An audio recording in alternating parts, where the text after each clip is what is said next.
नमस्कार, Haryana at 9 PM news channel में आप सभी का स्वागत है। आइए आपको कराते हैं खबरों से अपडेट।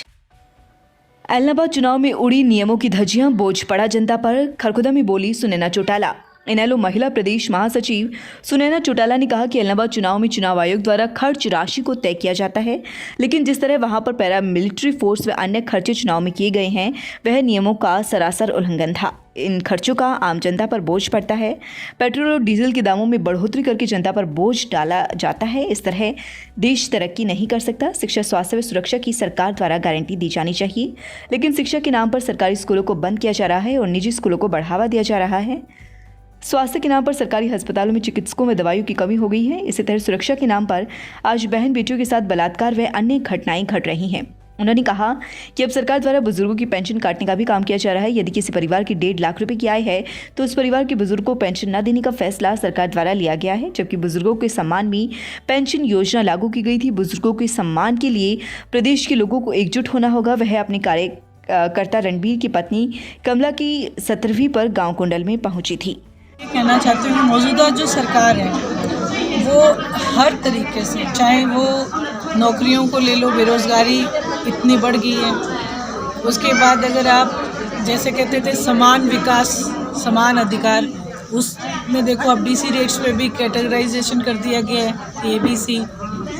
हालांकि डीसी की तनख्वाह वही है हर जगह। तो और दूसरा जो गांव इन्होंने बोला था कि हर गांव को हम एक शहर का रूप देंगे, तो हर गांव में आज कहीं सड़कें नहीं है। अभी मैं रास्ते में आ रही थी, कोई भी ऐसा गांव नहीं है कि जहां पे लोगों की कोई समस्या ना हो। सड़कों की समस्या अगर दूर करो तो पानी की समस्या है। पानी की समस्या को अगर हम छोड़ दें तो वहाँ पे एक हाइजीन की बहुत बड़ी समस्या है। अस्पतालों में डॉक्टर नहीं है। अब कोरोना जो बढ़ रहा है इसके लिए भी सरकार की कोई तैयारी नहीं। पीछे कोरोना में बहुत हमारा लॉस हुआ। तो इन सब चीज़ों को लेके मैं तो यही कहूँगी मौजूदा सरकार हर फील्ड में फेल। आपने देखा होगा चुनाव का, यदि मैं जिक्र करूँ तो एलनाबाद चुनाव में आपने देखा होगा कितनी पैरामिलिट्री फोर्स। चुनाव आयोग निश्चित करते हैं कि चुनाव पे खर्चे का पैमाना क्या होना चाहिए। वहाँ पे आपने देखा होगा कि कितनी पैरामिलिट्री फोर्स लगाएगी, उनका खर्चा कितना आया होगा। वो खर्चे का फिर भार पड़ता है आम जनता के ऊपर। फिर ये पेट्रोल और डीजल के भाव बढ़ा देते हैं। ऐसे करके देश कभी तरक्की नहीं कर सकता। देश की तरक्की के लिए युवाओं को रोज़गार मिलना चाहिए। शिक्षा, स्वास्थ्य और सुरक्षा, ये 3 गारंटी हर गवर्नमेंट को देनी चाहिए। और हमारे पास ना शिक्षा की कोई गारंटी है।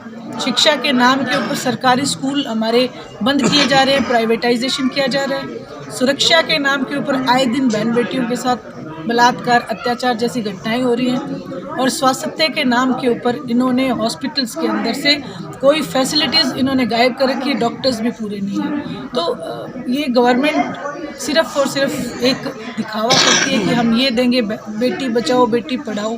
ना बेटियों को बचाया जाता है, ना बेटियों को पढ़ाया जाता है। तो मैं यही कहूँगी कि कुल मिला के हमें सबको एक साथ, एक कदम, एक आवाज़ में आवाज़ उठानी चाहिए। और यदि मैं अभी एक जिक्र करूँ तो आप सबने सुना होगा कि जितने भी हमारे बुज़ुर्ग हैं वो पेंशन लेते हैं। ये मौजूदा सरकार अब क्या करने जा रही है कि बुज़ुर्गों की पेंशन के ऊपर भी गाज गिराने जा रही है। 1.5 लाख से ज़्यादा यदि किसी घर की इनकम होगी तो बुज़ुर्गों की पेंशन काट दी जाएगी।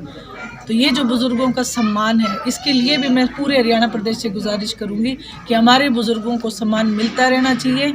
और यदि ये सरकार इसके साथ कोई छेड़छाड़ करे तो हमें एक आवाज़ में, जिस तरह किसान आंदोलन हमने जीता, इसी प्रकार हमें इस चीज़ को भी जीतनी पड़ेगी। तो पेरेंट्स कहते हैं भी तुमने पढ़ाई में इतना पैसा खर्च किया, अब नौकरी नहीं है। एक सरकार का ये दायित्व बनता है कि रोज़गार लेके आए। और यहाँ आप देखेंगे जितने छोटे मोटे उद्योग धंधे तो बंद हो चुके हैं और बड़े उद्योग भी बंद होने जा रहे हैं। तो हमारी जो GDP है वो दिन प्रतिदिन डाउन जाती जा रही है। और बेरोज़गारी में आज हरियाणा को नंबर 1 पे लाके इन्होंने खड़ा कर दिया। तो युवा परेशान है। युवाओं से मेरी गुजारिश है कि वो सही चुनाव करें, क्योंकि वैसे तो युवाओं ने JJP को जन्म दिया, लेकिन वो भी भारतीय जनता पार्टी के साथ मिलके सारे युवाओं के ऊपर ही कुठाराघात करने का उन्होंने किया। 2001 से लगातार शिक्षा के क्षेत्र में अग्रणी योगदान लगातार जारी। रजिस्ट्रेशन एवं एडमिशन शुरू। नर्सरी से 12वीं तक आर्ट्स, कॉमर्स, साइंस सहित सभी लैब सुविधाएं उपलब्ध। Fully AC room and CCTV facility. Pre primary तक के बच्चों के लिए खेल खेल में शिक्षा की बेहतर व्यवस्था। सरकार की 42 योजनाओं का लाभ उठाएं किसान, बोले पूर्व चेयरमैन अनिल झरोठी। सोमवार को मार्केट कमेटी पूर्व चेयरमैन अनिल झरोठी ने प्रेस वार्ता के दौरान कहा कि प्रदेश सरकार द्वारा किसानों के हित में 42 योजनाएं लागू की गई है, जिसका लाभ उन्हें उठाना चाहिए। उन्होंने कहा कि मेरा फसल मेरा ब्यौरा योजना के तहत किसानों को अपनी फसलों का पंजीकरण कराना चाहिए। ओलावृष्टि व बारिश के कारण काफ़ी किसानों की फसल बर्बाद हो जाती है। फसलों का पंजीकरण कराने के बाद किसानों को सरकारी योजनाओं का लाभ मिल पाएगा। भाजपा सरकार सदैव जैविक खेती के पक्षधर रही है। किसानों के लिए सरकार द्वारा प्रगतिशील किसान सम्मान योजना लागू की गई है, जिसके तहत जैविक खेती करने वाले किसानों को सम्मानित किया जाएगा।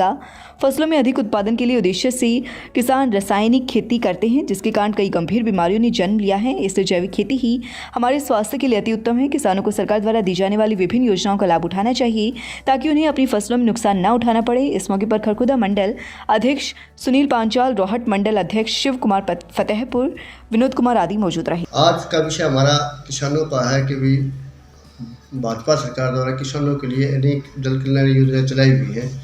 हमारे किसानों को उनके साथ जुड़ना चाहिए और उनका फ़ायदा उठाना चाहिए, चाहे उसमें किसान ट्रैक्टर योजना है, किसान मित्र योजना है, किसान कृषि योजना है, पशु किसान क्रेडिट योजना जो लॉन्च करी है, पीएम किसान सम्मान निधि योजना, इस तरह जो लगभग 20-21 योजनाएं सरकार द्वारा चलाई गई है, उसके साथ जुड़ना चाहिए।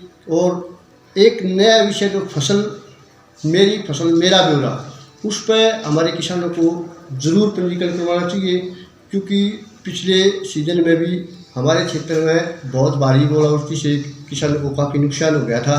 नुकसान होने के बाद कई बार ये एक दिक्कत आ जाती है कि भी आपने पंजीकरण नहीं करवाया हुआ, आपने ये नहीं करवाया हुआ, तो हमारे किसानों को उसके लिए आगे आकर खुद पंजीकरण करवाना चाहिए, ताकि कल जिसने अपना फसल बीमा योजना करवा रखी है या सरकार के द्वारा जो अनुदान मिलता है वो उसमें किसी तरह की कोई दिक्कत ना आए आने वाले समय में, क्योंकि जो पंजीकरण के तहत ही किसानों का गेहूँ बिक्री किया जाता है, तो उसमें भी किसी तरह की दिक्कत नहीं आएगी। इस तरह हमारे सारे किसान साथियों को अपने पंजीकरण के साथ साथ अपनी फसल बीमा योजना को भी अपनाना चाहिए। और जो योजना सरकार द्वारा, चाहे वो कुसुम सोलर, अब आजकल एक नई स्कीम सोलर एवं वितरण योजना जो कृषि ट्यूबवेलों पर लागू करी गई है, एक कृषि इनपुट अनुदान योजना, एक जो स्मार्ट किसान योजना, जो कई योजना नई लॉन्च करी गई है, हमारे किसान साथियों को उन सब के साथ जुड़ना चाहिए, ताकि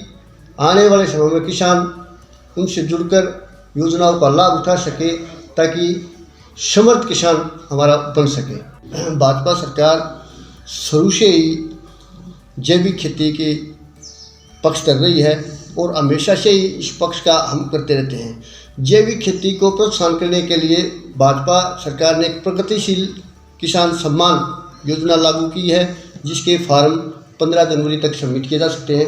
उसके लिए सरकार बहुत ऊंचा इनाम देने का प्रयास कर रही है, क्योंकि सरकार चाहती है कि भी जैविक खेती की तरफ किसान जाए। इसमें जो ये होड़ लगी हुई ना कि भी हम ज़्यादा प्रोडक्शन करें, वो कुछ समय के लिए है, लेकिन अगर आप ये मान के चले आप जैविक खेती एक बार स्टार्ट कर देते हैं शुरू करना, तो आपको जैविक खेती बराबर का उत्पादन पैदा करेगी, ये हमारी गारंटी है। पंजीकरण का समय बचा हुआ है, उन्होंने पंजीकरण करवाना चाहिए। दूसरी बात मैं आपको बता देता हूँ कि भी गेहूँ की फसल का चाहे किसी 1 किले का नुकसान हो चाहे 2 किले का नुकसान हो, वो जब बेचने का समय आता है तो उसकी औसतन का नुकसान आकलन किया जाता है। वो जिन्होंने फसल बीमा योजना कर रखी है, तो उसके मूल्यांकन के आधार पर भाई कम पैदावार हुई, जैसे अब यहाँ बारिश होगी, ज़्यादा बारिश होगी तो हो सकता है कम निकले गेहूँ, तो उसका भरपाई फसल बीमा योजना के तहत हो जाएगी, उसमें कोई दिक्कत नहीं आएगी। लेकिन उनका मेरी फसल मेरा ब्यौरा पर रजिस्ट्रेशन होना बहुत ज़रूरी है। जाकर मेरी फसल मेरा ब्यौरा पोर्टल पर जाकर कर सकते हैं, या हमारे किसान जो केंद्र हैं करकोटे में भी है, जिले में भी है, उन पर जाकर भी कर सकते हैं और घर बैठे भी कर सकते हैं मेरी फसल मेरा ब्यौरा पोर्टल पर। धन्यवाद। Birla international school, new branch of Birla in your city, affiliated to CBSE. Create the best future for your children. Admission open pre nursery to 12th, medical, non medical, commerce, humanities with Singapore study pattern. मेरा नाम संजय कौशिक है और मैंने tulip hospital से अपना treatment कराया। मुझे महिलाओं से संबंधित एक बीमारी थी जिसके लिए मैं 1 साल से परेशान थी और यहाँ की डॉक्टर अनुपमा और बाकी स्टाफ ने बहुत अच्छे से मेरा ट्रीटमेंट किया, जिसके कारण मुझे किसी भी व्यवधान का सामना नहीं करना पड़ा। मैं इन सब का तहे दिल से धन्यवाद करती हूँ। Saini health care medical store, Delhi road, Kharkhoda. हमारे यहाँ पर सभी अंग्रेजी व देसी दवाइयाँ सरकारी रेट पर मिलती हैं। कोई भी दवाई रियायती मूल्य पर लेने के लिए संपर्क करें। पता main Delhi Chowk, Delhi road, Saini health care medical store, Kharkhoda. Phone number 98 960 85 256। लगातार खबरों से बनी रहने के लिए चैनल को लाइक, सब्सक्राइब और शेयर ज़रूर करें। धन्यवाद।